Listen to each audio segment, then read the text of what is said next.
सफी साहब, आपने कल रात ही एक ट्वीट किया था कि कभी इम्कान है कि एक ऐसा सरप्राइज इमरान खान को मिलने जा रहा है जिसके बाद पीटीआई का मुत्तहिद रहना अगर नामुमकिन नहीं तो मुश्किल ज़रूर हो जाएगा, सहूलतकारों के लिए मुश्किलात बढ़ जाएंगी, जहांगीर तरीन नाम तरीन हो जाएंगे। यही था वो सरप्राइज़, और अब आगे क्या होने जा रहा है? मैंने तो एक सरप्राइज़ का जिक्र किया था, उनको 3 सरप्राइज़ मिल गए।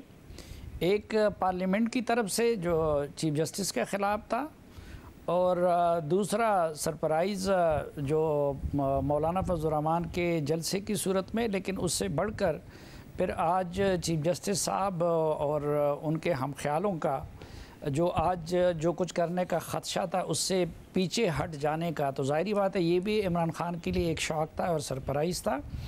लेकिन सबसे बड़ा जो उनके लिए सरप्राइज़ था और जो मेरे जहन में भी था वो ये था कि मिलिट्री लीडरशिप और कमांडर्स का यक ज़ुबान होकर उन इमरान ख़ान के ईमा पे जो 9 मई को जो कुछ हुआ था उसको कंडेम करना और मिलिट्री की सफ़ों में अपनी क़यादत पर एतमाद का इजहार करना, जमहूरियत के साथ खड़ा होना, और सबसे बढ़कर ये कि जिन लोगों ने उस रोज़ शुहदा की और फ़ौजी तनसीबात की और इस तरह दीगर चीज़ों की तौहीन की है, तो उनके ख़िलाफ़ आर्मी एक्ट और ऑफिशियल सीक्रेट एक्ट के तहत कार्रवाई का फ़ैसला होना है। वैसे ये इस तरह के काम आर्मी चीफ अपने ऑर्डर से भी कर सकते थे और माजी में आर्मी चीफ्स ने किए भी हैं, लेकिन ये जो हुआ है कोर कमांडर्स मीटिंग की सतह पे एक पार्टी जिसने ये काम किए हैं उनकी तरफ से ये फ़ैसला होना मेरे ख़्याल में ये इंतहाई गैर मामूली फ़ैसला है और ये बहुत बड़ा सेट बैक है इमरान खान और पीटीआई के लिए। शामी साहब, आप बहुत अरसे से एक रिस्ट्रेंट की बात कर रहे थे, पाकिस्तान की तारीख को देखते हुए कह रहे थे कि मामला में थोड़ा रिस्ट्रेंट का मुजाहरा होना चाहिए। आपके ख्याल में क्या अब मामला पॉइंट ऑफ नो रिटर्न पर चला गया है? यहाँ से कहीं भी आपको इमरान खान साहब की एक फ़तह नज़र आती है कि उनका कॉन्फिडेंस है कि अवाम मेरे साथ है, लोग मेरे साथ हैं, मैं ये जंग जीत सकता हूँ? नहीं, देखिए माजी में सर मैं आपकी तरफ आऊँगा। मैं जी शामी साहब, हाँ जी शामी साहब। जी देखें, इमरान खान साहब जो हैं वो ओवर कॉन्फिडेंस का शिकार हैं, और ये जो उनकी मकबूलियत है, हम बार बार ये अर्ज़ कर चुके हैं कि ये मकबूलियत कोई मुस्तकिल चीज़ नहीं है, ये घटती बढ़ती रहती है, ये स्टॉक मार्केट की तरह होती है। इमरान खान साहब ने गुज़श्ता 1.5-2 साल में अदम मकबूलियत भी देखी है और मकबूलियत भी देखी है। जब वो इक़्तिदार में थे तो उनकी पार्टी जो है उसके अंदर बगावत हो रही थी, वो मुसलसल ज़िमनी इंतखाबात हार रहे थे। जब इक़्तिदार ख़त्म हुआ तो उनका एक नया दौर शुरू हुआ। तो ये कोई मुस्तकिल चीज़ नहीं है, और अब जो 9 मई को जो वाक़यात हुए हैं उसने तो उनको हिला कर रख दिया है।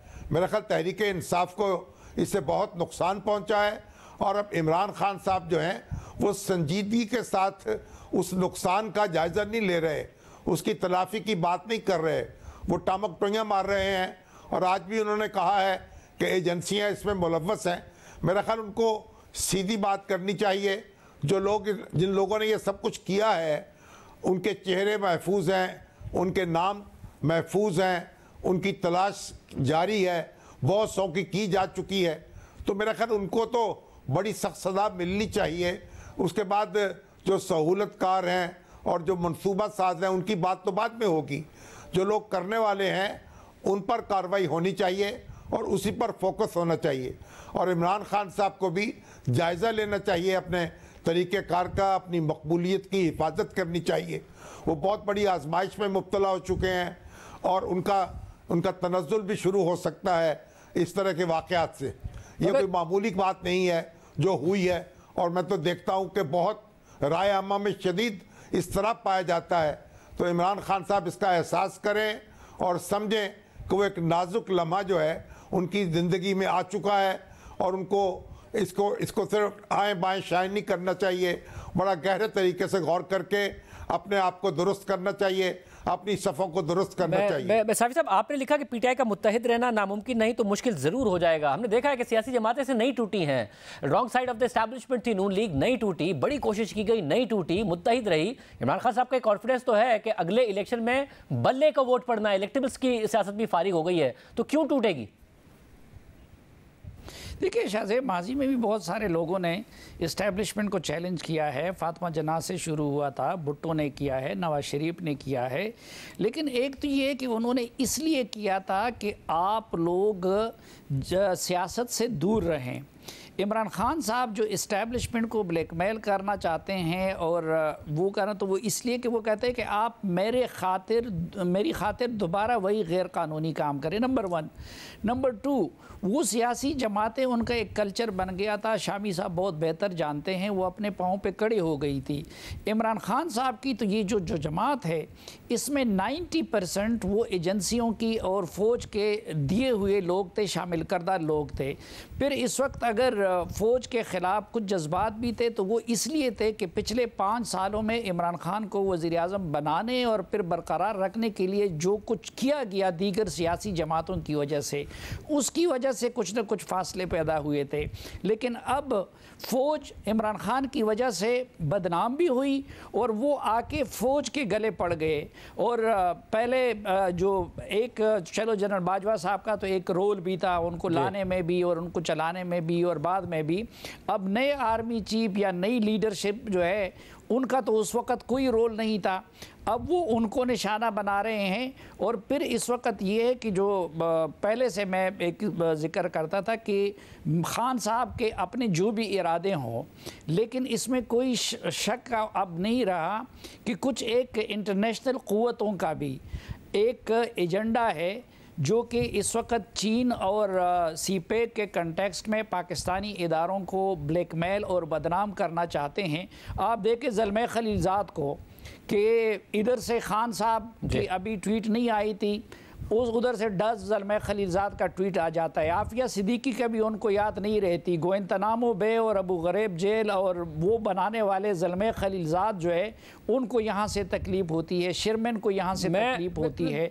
और जो जी तो मुजीबुर रहमान शामी साहब, आपको भी लगता है कि तहरीक इंसाफ को कोई ख़तरा पड़ सकता है सारी की सारी सूरत हाल में? ये कॉन्फिडेंस आज़र पॉपुलैरिटी का तो कहते हैं, मगर इस वक्त तो नज़र आ रहा है कि पीडीएम बड़ी अनपॉपुलर है, तो खान साहब की पार्टी को क्या ख़तरा हो सकता है?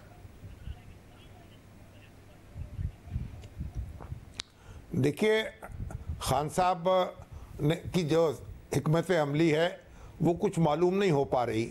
उन्होंने अपना हरीफ जो है उसके इंतखाब में गलती कर ली है। वो पीडीएम का मुकाबला करें तो ये बड़ी अच्छी बात है, लेकिन अगर वो फ़ौज का मुकाबला करना चाहते हैं और फ़ौज को अपना हरीफ समझ रहे हैं तो फिर बड़ी मुश्किल सूरत हाल है। इसमें मेरा नहीं ख्याल है कि उनके लिए जीत जो है वो आसान होगी, और उनकी जीत जो है उसकी बड़ी भारी कीमत अदा करनी पड़ेगी पाकिस्तान को, जो पाकिस्तान के लोग इसमें तैयार नहीं होंगे। तो खान साहब को अपनी तरतीब दुरुस्त करनी होगी और अपनी सफ़ें दुरुस्त करनी होंगी, अपनी हिकमत अमली का दोबारा जायज़ा लेना होगा। अगर वो अपनी सियासत जो है वो सियासी तरीक़े से नहीं करेंगे तो उसके बड़े नुकसानात होंगे। और जो मकबूलियत है, मैं तो बार बार अर्ज़ कर रहा हूँ ना, ये कोई मुस्तकिल चीज़ नहीं है, ये घटती बढ़ती रहती है। और ये मकबूलियत तो बड़ा इम्तिहान भी होता है